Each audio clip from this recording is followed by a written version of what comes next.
Apache Kafka is a real-time streaming platform developed and open source by LinkedIn. It was developed in Java and Scala, and it's really widely used by technology companies to build event-driven microservices and real-time streaming platforms.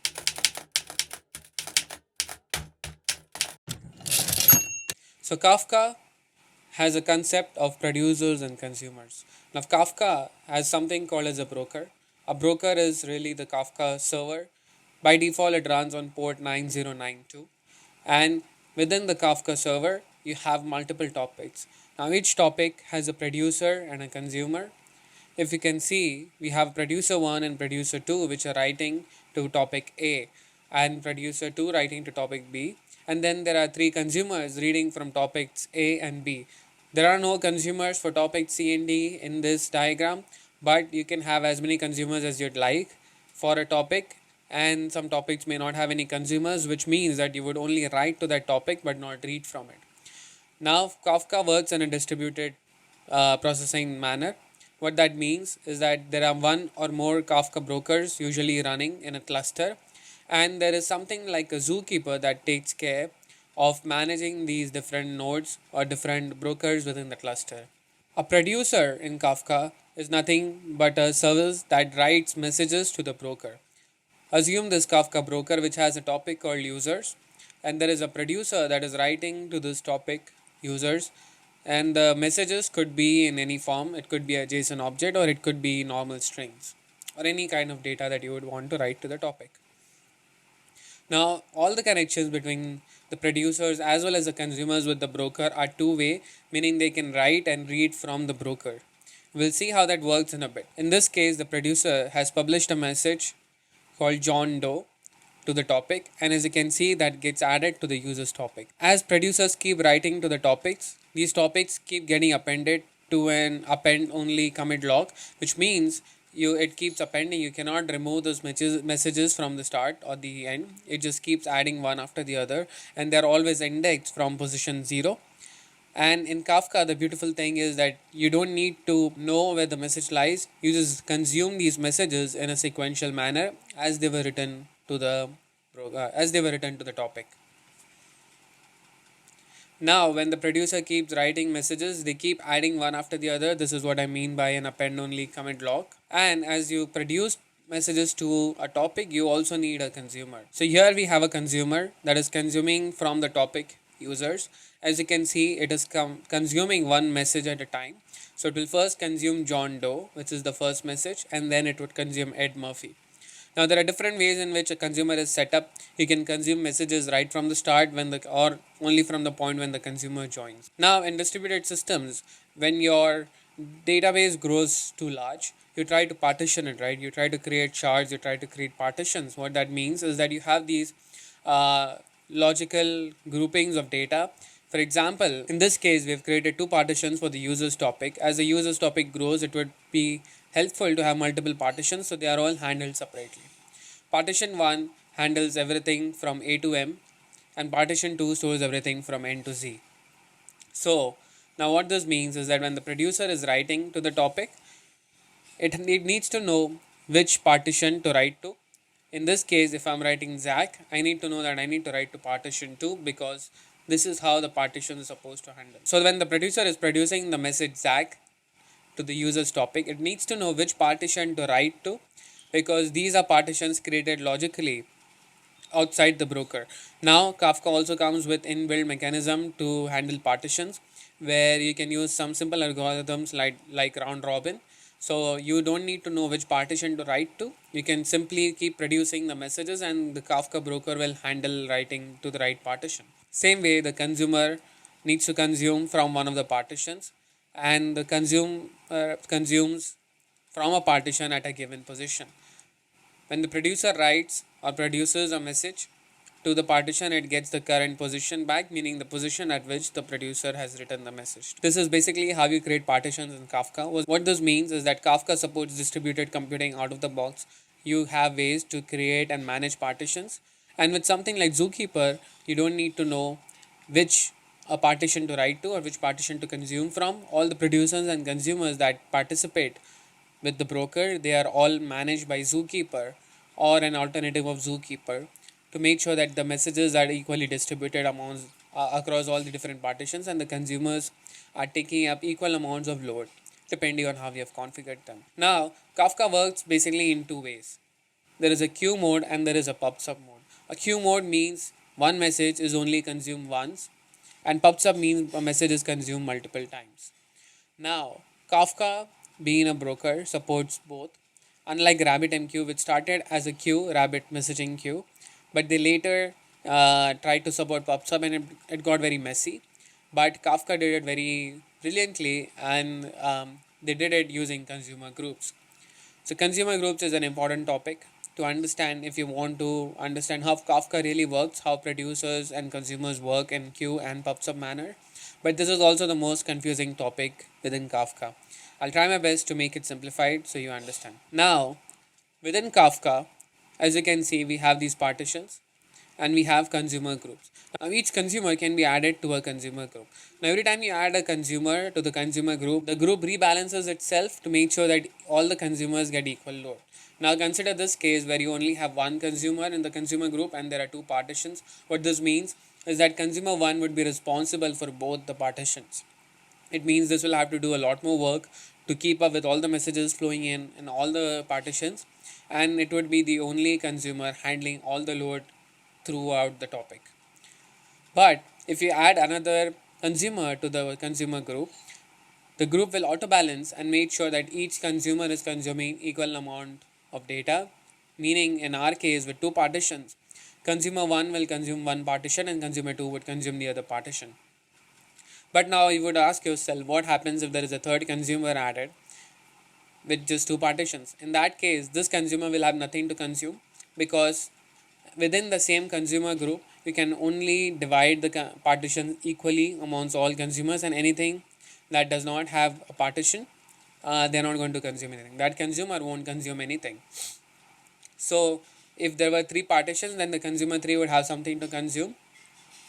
But if there were four partitions in this topic, then each consumer would consume one partition, but one consumer amongst these three would consume two partitions, so that they are all split equally amongst all the consumers.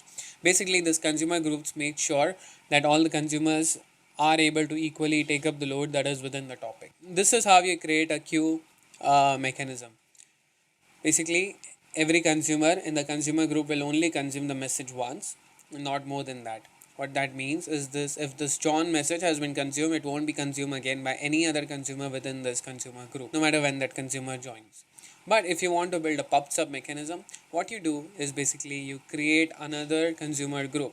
So now in this case, what's going to happen is both groups have three consumers each. What that means is that one consumer in each group will consume the partition 1, and one consumer in each group will consume the partition 2. But again, because there are more consumers than there are partitions, consumer 3 won't have anything to consume in both the groups.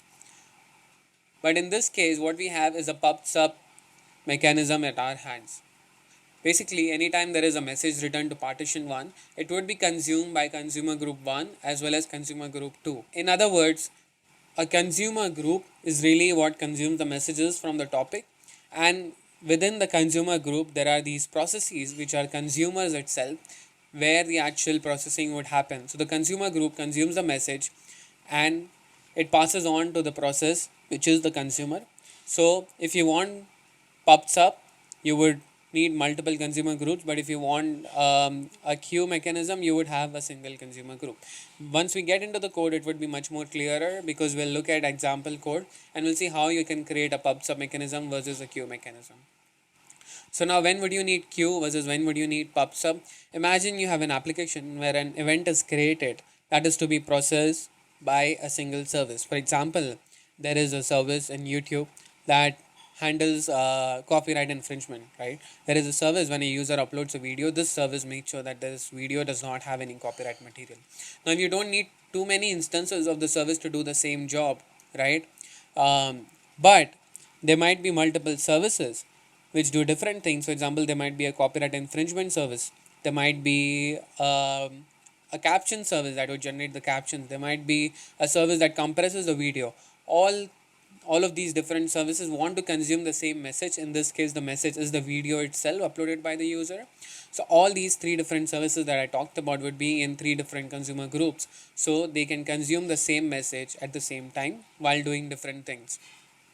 So this is an example of PubSub. Basically, PubSub means everyone who's subscribed will get the message published to. A queue is where there is only one message or one event in the queue that gets consumed one at a time by one single consumer. Now let's talk about distributed systems. Kafka, as I said, supports distributed system, distributed computing out of the box. And how does that work?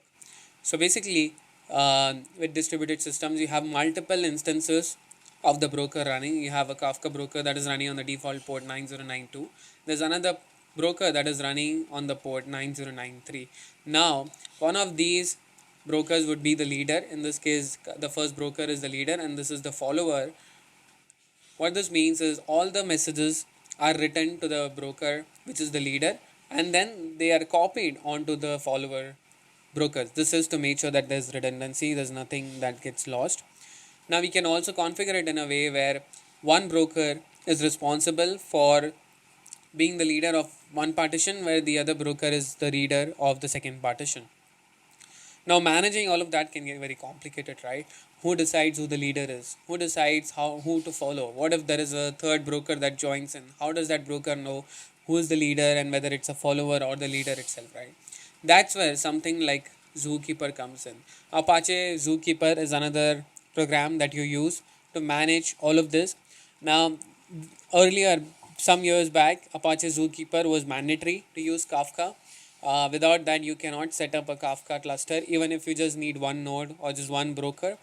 Zookeeper was mandatory. But now, after a few upgrades in the recent years, Zookeeper is no longer mandatory. And what that means that Kafka itself can handle this situation where it can have multiple brokers or multiple nodes and it can manage the leader and the quorum, etc. All of that, right? We'll look at how to set up a cluster with Zookeeper in this video, and towards the end, I'll also show you how you can set up a cluster without using Zookeeper or any program like Zookeeper. So in this video, what we are going to do, we are going to spin up Zookeeper, we are going to spin up Kafka, and then we are going to create some topics using Node.js. I'm going to use this beautiful library called Kafka.js. We'll see how this works. It's a very popular library. I've been using this for quite a few years now, and it's very simple to work with. Using this, we are going to create some topics, and then we are going to create some producers and consumers in Node.js. I'll show you how to create PubSub as well as queue-based applications using Kafka in this video. So let's get into the code. I have a terminal open with me. I have a folder called Kafka Basics in my computer, and if you can see, I've opened VS Code within that folder. There's no file over here, so what we're going to do is we are going to start with initializing an npm app. What you need is Node.js installed in your machine. It's already installed with my machine, and Node.js comes with npm. So I'm not going to show you how to install that. I think if you just Google how to install Node.js, you can install Node.js and get started. But once you have Node.js installed, what you need to run is npm init. I'm going to pass the -y flag so that I don't get asked the questions. It will just answer all of these questions for me. And as you can see, I have a package.json file created in the background. Now, what I'm going to do is I'm going to add the package, which is this one, Kafka.js. I'm going to copy this command from here and run it. Now this will install Kafka.js for me. As you can see, it's been added as a dependency, and I have a node modules folder. Now what we need is to set up Zookeeper as well as Kafka. For that, I'm going to use Docker. So I already have Docker desktop running on my machine. If you don't, you need to set up Docker desktop or set up Docker in your system. I'll provide some links on how to set up Docker in your machine, but it's really simple. You just need to install a file and then you would have Docker running in your laptop. Once you have Docker running, I'm going to show you a few commands that you need to run to install Zookeeper and Kafka.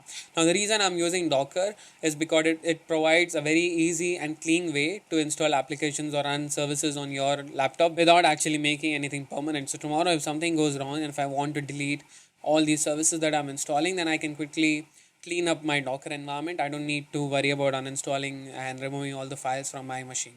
So it creates a virtual environment for me where all these services are installed, so I can easily clean them and manage them.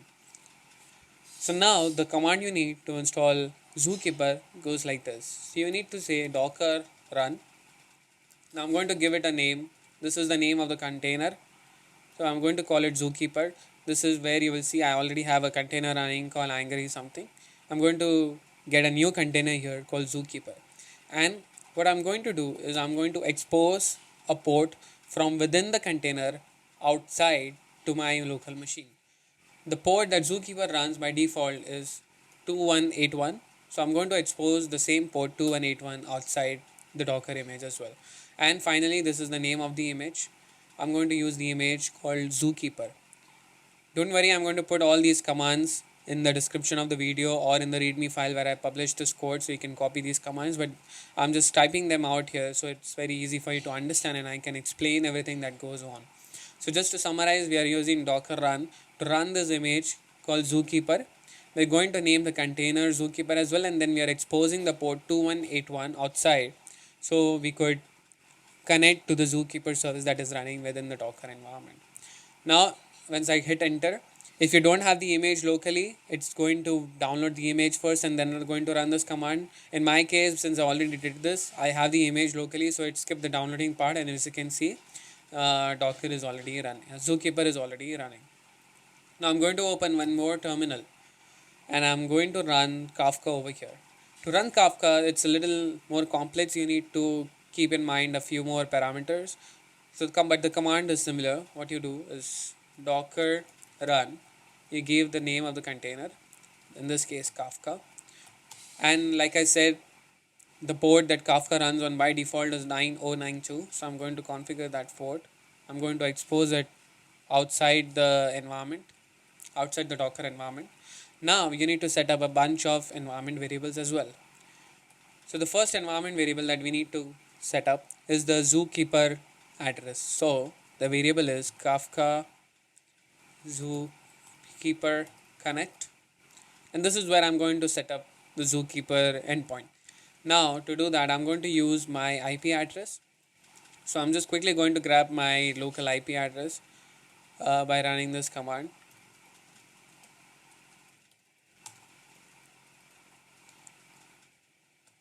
This will give me the local IP address. I'm going to copy it. It's 192.168.29.20. This would be different for your computer, obviously, depending on where the network is.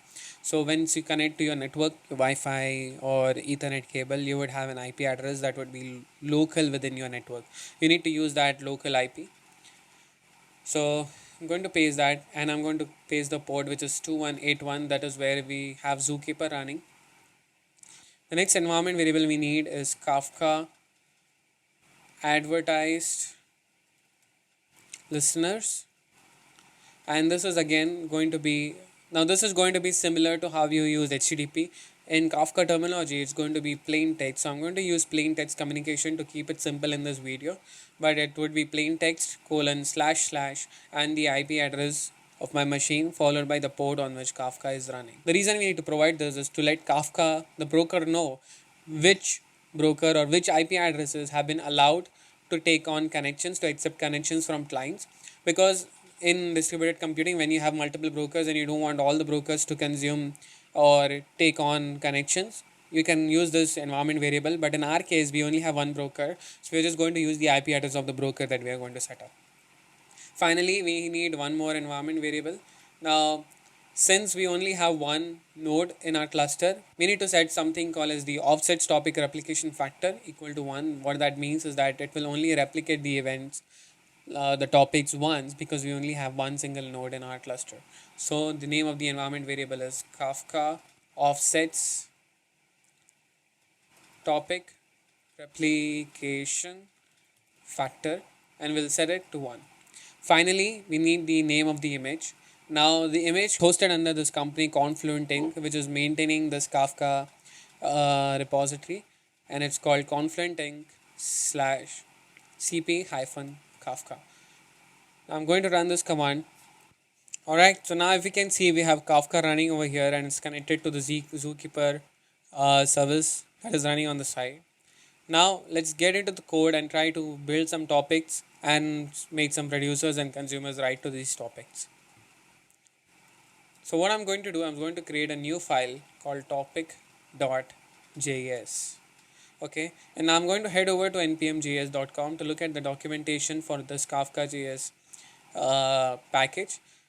And if you see, this is how we need to set up a Kafka broker. The reason I'm going through the documentation and not simply writing the code is so you understand how to go on reading documentation of packages that you're just trying to use for the first time, and you understand how I understood how to use these different commands and how to use these different libraries to build the program that I need, or to write the program that I'm showing you guys in the video. If I were to just write the code, you would feel lost. You would not understand how I came to this point, because obviously while writing code initially I faced a lot of issues and I solved all of them. I did some troubleshooting and I solved a few issues that I faced. But what I'm going to do is I'm going to follow the exact same steps that I followed the first time, so I run into the issues again, and so I can solve them in the video so you understand how you would solve them if you also face the same issues. So again, going back to the snippet, I'm going to copy this and I'm going to explain you in the code. So what we're doing here is we are importing Kafka from this package called Kafka.js, which we've installed. And then we are creating a new Kafka. We are using this Kafka class to create an instance of this class and store it in this variable called Kafka. Now what we need is a client ID and the list of brokers. This client ID could be anything. It's basically the name of your app. I'm just going to call it Kafka Basics Demo. Now this brokers is basically the list of brokers that you allow this service to connect to.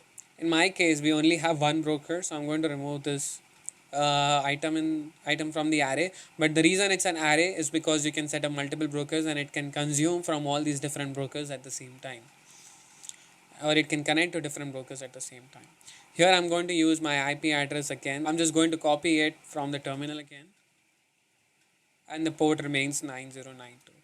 Great. Now we have set up, we have created an instance of the Kafka object. The next thing that I need is to create a function. I'm just going to call it run.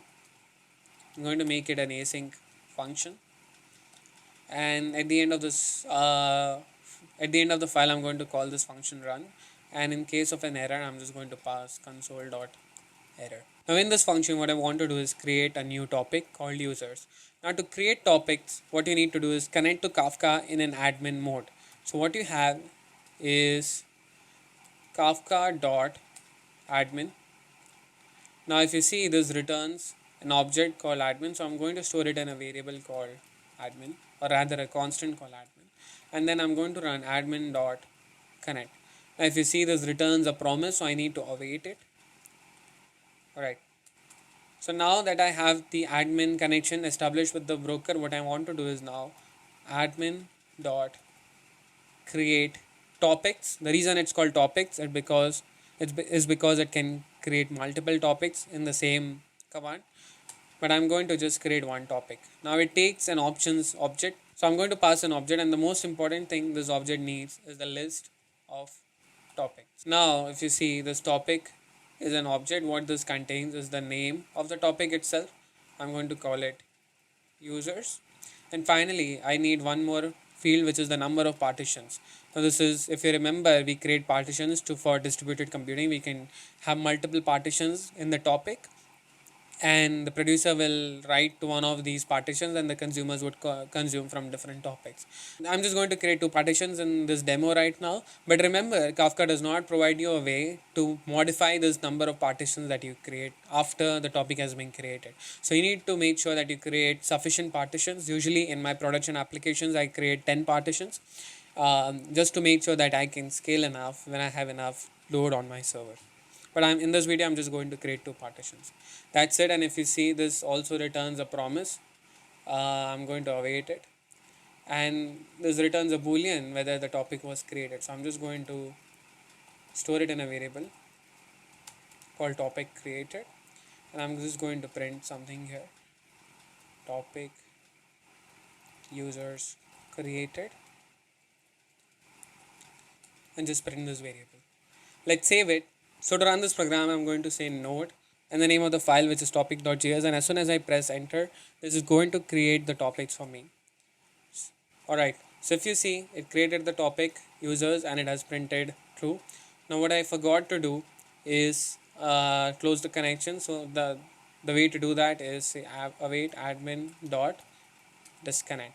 If you don't disconnect, you would have a service that never kills itself. So you make sure to disconnect once you're done. Great. So now with that we have the topic created, let's go ahead and create a producer that will write to this topic.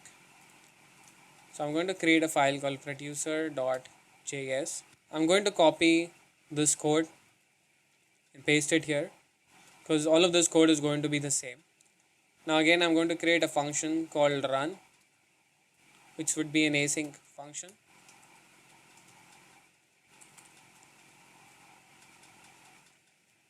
Then I'm going to catch the error and just log the error to console.error. Now in this function, what we need to do is create a producer. The way to do that is similar to how we created an admin. So I'm just going to quickly copy this code, paste it here, and instead of admin, I'm going to rename it to producer, and I'm going to use this Kafka.producer function. This way we have a producer and we have connected to the producer. Now I'm going to disconnect to the producer at the end as well, so that we don't forget. Now what we want to do is use the producer to send a message to the topic, and the way to do that is use the send function. Now the send function accepts an object which has a parameter called topic. This is where I want to publish the messages. I'm going to use users as the topic, which is the topic that I just created, and I'm going to pass the messages. The messages is an array of objects, so you can produce more than one message at the same time. Now this messages array accepts an object called message. Within that object, what you have is something called the value, which would be a string. Now this could be an object. What I'm going to do is pass a JSON object. You need to obviously stringify it because value is a string or a buffer. So you need to pass strings. So if you want to pass objects, you need to stringify them as JSON. And here I'm just going to add one field called name. Okay. Now what I'm going to do is actually take the name from the command line.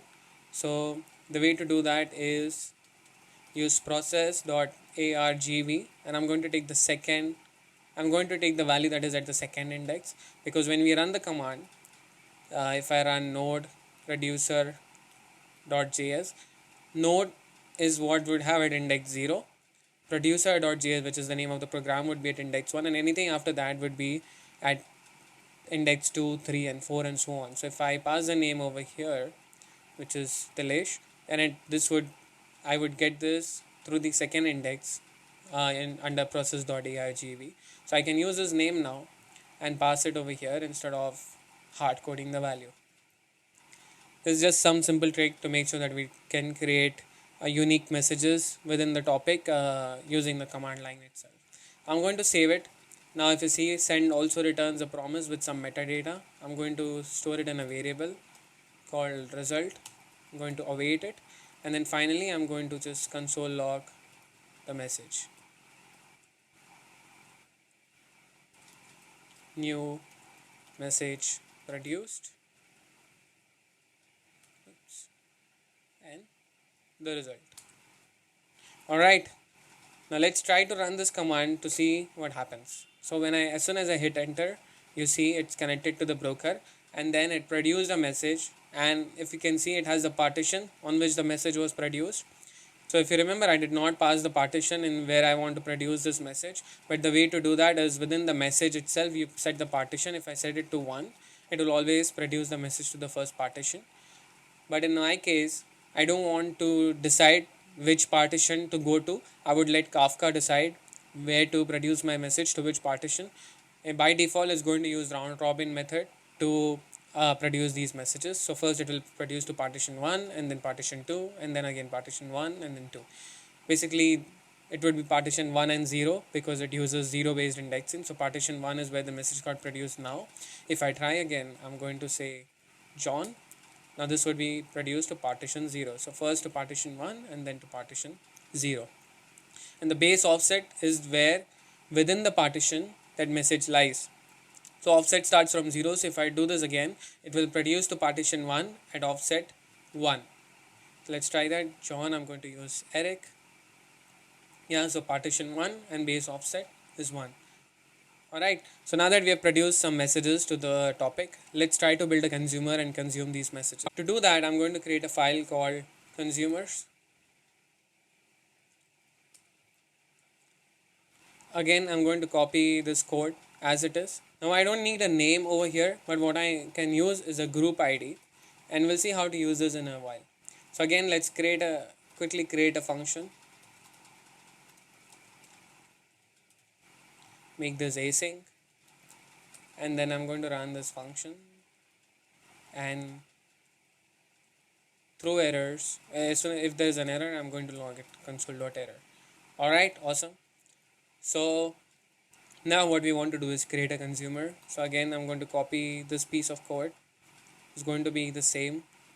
I'm just going to use consumer in this case. I'm going to rename this consumer. Alright. Now the way to consume messages from a topic is first you need to subscribe to the topic. And if you see, it creates an object.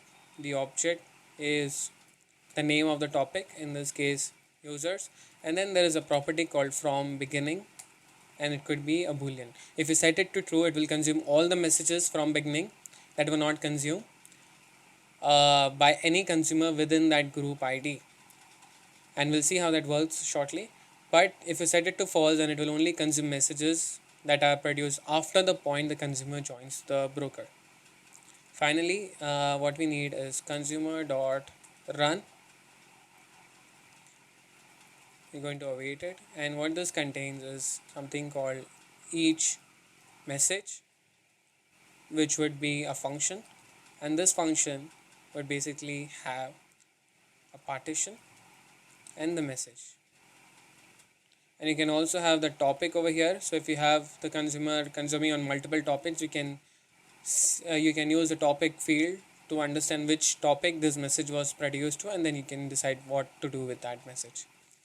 In this case, we're only consuming to this topic, so it doesn't matter. Now in here, what I'm going to do is simply console log this whole object. So I'm going to log the partition. I'm going to log the offset, which I'll get from message.offset, and then the value of the message, which I'll just print it as message. It should be message.value.toString. Now you remember to use toString, otherwise it will always be available to you as a buffer. Let's just quickly format it a little bit. Alright, so this is more readable. Yep, this is better. Now let's quickly run the consumer and see what happens. So as soon as I run this consumer, what it's going to do, it's going to connect to the topic called users, and it's going to consume all the messages from the beginning, and it's going to log the message that are available in the topic. Because for now we're only going to run one consumer, and I'm going to use a group ID 1. So because we only have one consumer, it's going to be responsible for all the partitions, in our case 2 partitions. So it will consume messages from both the partitions. So let's run this. Alright, so you see an error, group ID must be a non-empty string. It's because I'm not using the group ID. So what we need to do is pass that group ID right here. Alright, let's try this again. I'm going to clear the console and then run this. Alright, so if you see, we have connected to the broker, and once it is connected, it consumes one message from partition 0, which is the John message, and then 2 from partition 1, which is the Leish and Eric. Alright, awesome. So now what happens if I connect one more consumer using the same group ID? So in this case, what would happen? First, let's connect with a different group ID. So what would happen is that this consumer will join in a separate consumer group, and it will again consume all of these messages. If I run this, you would see that once the consumer is connected to the broker, it will consume all the messages again. Now in this case, what we have is a pub sub mechanism. So now if I were to produce a new message, I'm going to use producer again. This time let's pass Sarah, and this was produced to the partition 0.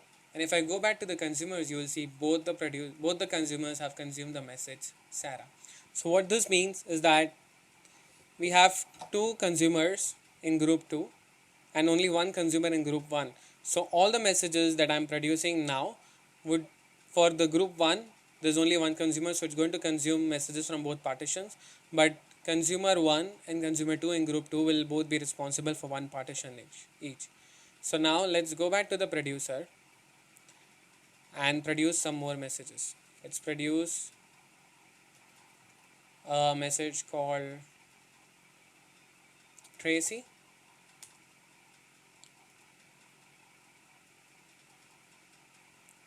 Dwayne, and then finally Jack. So I've produced three messages. Let's go back to the consumers and see what happens. So Tracy, for the consumer group 1, Tracy, Dwayne and Jack were all consumed by the same consumer. But in this case, this new consumer consumed all the messages in partition 1, but this old consumer only consumed in the partition 0. What this means is that two consumers in group 2 now are acting in a queue manner, but both these consumers in different groups, all these consumers in two different consumer groups, they are acting together as a pub sub in a pub sub mechanism. So this is a very simple way to basically set up pub sub versus queue. So now what I'm going to do is I'm going to create three consumers in the same consumer group. Before that, what I want to do is set this to false, so that every time I connect from a new group, I don't read all the messages from the picnic. So now what will happen is only the messages that are produced after the consumer joins would be consumed by that consumer. Anything before that has just been not consumed if there were no consumers. Now let's create three consumers. Consumer 1, I'm going to copy this command, paste it here, and then over here. So this way I've started three consumers. Let them all connect, let them all settle down. If you see, they're all rebalancing, making sure that all the consumers have joined the group. They're all aware about each other. Let's give it a few seconds for that to happen. And then let's try to produce some new messages. I'm going to produce Ted, Robin, and let's produce Tracy. Doesn't matter what the names are, actually. It's just for us to know, look at, differentiate between the messages, but they can repeat themselves. There's no problem with it. So now if you see, this consumer did not consume anything, but this consumer consumed all the messages in partition 1 and this one in partition 0. Why? Because if you remember the diagrams earlier, if we have more consumers in a group, then there are partitions, then some consumers would not be consuming anything. This is what we are seeing right now. There's nothing for this consumer to do because there are only two partitions. The reason this is not consuming anything is because within a consumer group, there cannot be a partition that is being consumed by more than one consumer. Which is why if there are only two partitions, you can at most have two consumers running. This is the reason I said earlier that I try to set up at least 10 consumers right from the get-go, because I do not want to be held back when I want to scale, because Kafka does not allow you to change the number of partitions within your topic. Alright, that's it. This was a very simple demo of how to use Kafka. If you'd like, I can create a more in detail demo of using Kafka to build actually event driven microservices. This would be a more detailed video, more advanced video. But this was a very simple one to just understand how Kafka works. So now, as I promised, I can also show you how you can create Kafka brokers that do not require Zookeeper to run. To do that, what you need to do is, I'm going to create a Docker compose file. I'm going to go back here. I'm going to kill Zookeeper as well as Kafka, and I'm going to remove these images as well. Now in this Docker compose file, what I'm going to do is I'm going to head over to this dockerhub.com and I'm going to find this image Apache Kafka, and if I scroll down below, what I'll find is this Docker compose version. I'm going to copy it, let's paste it here, and I'm going to show you the minimum version that you need to set this up. In this case, we have services and we have something called as a broker. This in our case is the name of the container. In the previous example, we called it Kafka. Let's call it Kafka again. This is the image. We're going to use an Apache Kafka image this time, not the Confluent image. Let's rename this to Kafka as well. Now this is the environment. What we need is the same. We need one node. But in this case, since we do not have Zookeeper, we need to set up a controller. So in this case, we'll have two brokers running, basically one of them working as a controller, the other one working as a broker. So that way we eliminate the need of Zookeeper. And if you run this, so if I just say docker compose up, what it will do, it will execute this and it will create all the necessary services for me. So let's quickly look at all these other environment variables. This is the same variable that we had, offsets topic replication. Again, here we only need one node, because we are only configuring one node. So this basically will allow you to set up a Kafka cluster without Zookeeper. The reason I did not prefer this for the video is because I did not want to give you a Docker Compose file that you can just run without understanding how it works. I wanted to get into the commands and help you understand everything that you're doing. Now, the another thing that we need to add over here is the ports, because we want to connect to this Docker image from outside the Docker environment. So we need to do the same thing we did here. We did in the previous command. We need to export the port 9092. And after adding the port, what I remember is what we need to do is also change the Kafka listener, so it listens to all the IP addresses, connections coming from all the IP addresses. And yeah, I think that's it. Let's try this out. Docker compose up. Kafka is running. Let's try to connect. Let's try to create the topic. Yep, topic created. The reason I created this topic is because if you remember, this is a new Kafka broker that we have set up, which did not have the topic. So as soon as I run this command, as soon as I run this program to create the topic, it creates the topic on that broker. So without changing any code, we now have a Kafka broker which we created using this Docker Compose file. But the important part is we did not use Zookeeper. So if you do not want to use Zookeeper, this is how you can do it. But using Zookeeper, in my opinion, is not such a bad thing. It allows you to have more flexibility. It allows you to keep things simple, in my opinion. But I'll leave it to you. I'm going to push all of this code along with this Docker Compose file and all the commands in the README on my GitHub page. If you have not checked out all my other videos, please go ahead and check it out. Some really cool videos that will help you become a better software developer. You can become a senior software engineer very quickly if you watch my videos. All this code is going to be pushed on GitHub, and the link would be in the description. So make sure to like, share, and subscribe this video. And if you want to keep watching more content, do comment down below. Thank you. See you soon. Bye bye.